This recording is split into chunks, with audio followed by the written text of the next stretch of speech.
జై తెలంగాణ అందరికీ నమస్కారం. చాలా బాధాకరమైనటువంటి సన్నివేశము. ఈరోజు వాంకిడి ఆశ్రమ పాఠశాలలో మరి విషతుల్యమైనటువంటి ఆహారం తినడం వల్ల ఒకేసారి తిన్నటువంటి ఆహారం తిన్నటువంటి 30 మంది బిడ్డలు కూడా మరి సిక్ అయినటువంటి సందర్భంలో వారిని మంచిర్యాల నుండి నిమ్స్కి షిఫ్ట్ చేసి దాదాపు 15-17 రోజులు అవుతున్నా కూడా ఇప్పుడు నేను చూసొచ్చినటువంటి పాప ఇంకా కూడా వెజిటేటివ్ స్టేట్లోనే ఉన్నది. దాదాపుగా వెంటిలేటర్ మీదనే చాలా రోజుల నుంచి ఉన్నటువంటి సందర్భం. మనము చాలా బాధతో కూడినటువంటి పరామర్శ ఇది. ప్రభుత్వాన్ని మేము డిమాండ్ చేస్తూ ఉన్నాం, విజ్ఞప్తి చేస్తూ ఉన్నాం. పసిబిడ్డల ప్రాణాలు పోతూ ఉంటే పట్టనట్టు ఉండడం సరికాదు. ఈ ప్రభుత్వం వచ్చి 11 నెలలైతే దాదాపుగా నెలకు 3 మంది యావరేజ్గా ఇప్పటికే 42 మంది బిడ్డలు ప్రభుత్వ పాఠశాలల్లో చదువుతున్నటువంటి వాళ్ళు కేవలం ప్రభుత్వం యొక్క నిర్లక్ష్యంతో ఫుడ్ పాయిజనింగ్ వల్ల చనిపోవడం జరిగింది. అంటే యావరేజ్గా 10 రోజులకు ఒక పసిబిడ్డ ప్రాణాన్ని ఈ ప్రభుత్వం పొట్టన పెట్టుకుంటా ఉన్నది. ఇది సరైనటువంటి వైఖరి కాదు. అన్ని సంక్షేమ శాఖలు కూడా గౌరవ ముఖ్యమంత్రి గారి దగ్గర ఉండడంతో మరి వారి సమయం వెచ్చించలేకపోతున్నట్టుగా కనపడతా ఉన్నది.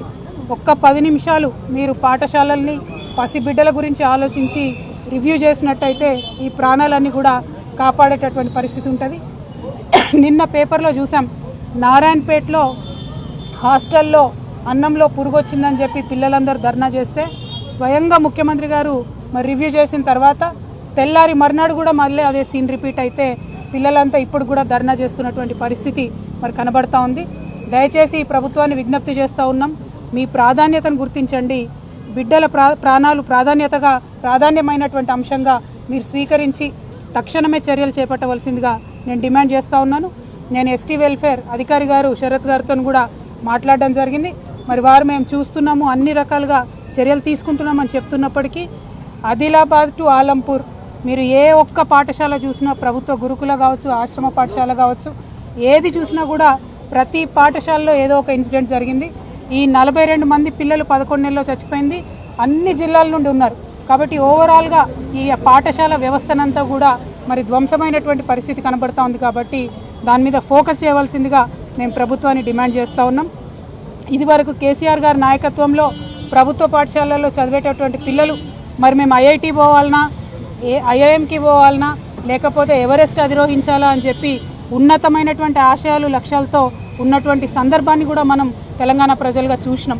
కానీ ఈ 11 నెలల్లోనే మరి ఆ పాఠశాలలు ఈ దుస్థితికి చేరుకొని 10 రోజులకు ఒక పసిబిడ్డ ప్రాణం పోతుంటే కూడా ఉలుకు పలుకు లేకుండా ప్రభుత్వం ఉండడాన్ని మేము తీవ్రంగా ఖండిస్తూ ఈ అంశాన్ని సీరియస్గా తీసుకొని గౌరవ ముఖ్యమంత్రి గారు ఇంటర్ఫియర్ అయ్యి తక్షణమే ఈ పరిస్థితిని చక్కబెట్టాలని చెప్పి ప్రభుత్వాన్ని డిమాండ్ చేస్తూ ఉన్నాం.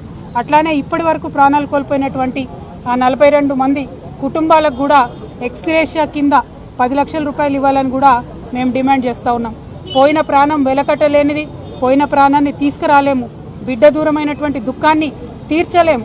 కానీ వారి ఆర్థిక కష్టాలలో స్వావలంబన ఇవ్వాల్సినటువంటి కనీస బాధ్యత ప్రభుత్వానికి ఉంటుంది. కాబట్టి 10 లక్షల రూపాయల ఎక్స్గ్రేషియా కూడా ఆ పిల్లల కుటుంబాలకు ఇవ్వాలని చెప్పి ఈ సందర్భంగా డిమాండ్ చేస్తూ ఉన్నాం. Thank you. జై తెలంగాణ.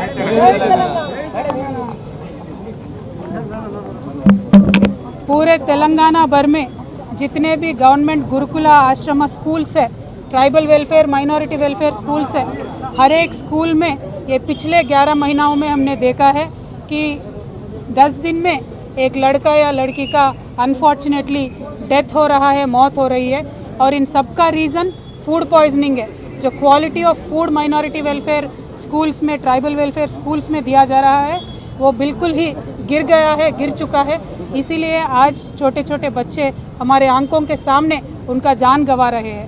मैं ये सरकार से डिमांड करती हूँ, आप इमीडिएटली रिव्यू कीजिए. क्वालिटी ये जो बच्चों के लिए खाना दिया जाता है माइनॉरिटी वेलफेयर स्कूल्स में, इसका क्वालिटी बढ़ाइए. जो केसीआर साहब के समय में आपने देखा, केसीआर साहब खुद रिव्यू करते थे. बच्चों को जिस तरीके से खाना मिलता था वो खुद ब खुद रिव्यू करते थे. और उस समय में ऐसा हाल था कि बच्चे हमारे आईआईटी में जा रहे थे, आईआईएम में जा रहे थे. लेकिन आज एवरेज 10 दिन में एक बच्ची या बच्चे का मौत हो रहा है. This is very unfortunate. So we demand the government to immediately take action. Thank you. जय तेलंगाना. बहुत क्रिटिकल है पेशेंट का कंडीशन, ऑलमोस्ट कोमा में ही है. और हम दुआ करेंगे जल्द से जल्द बच्चे अच्छे हो जाए। Thank you.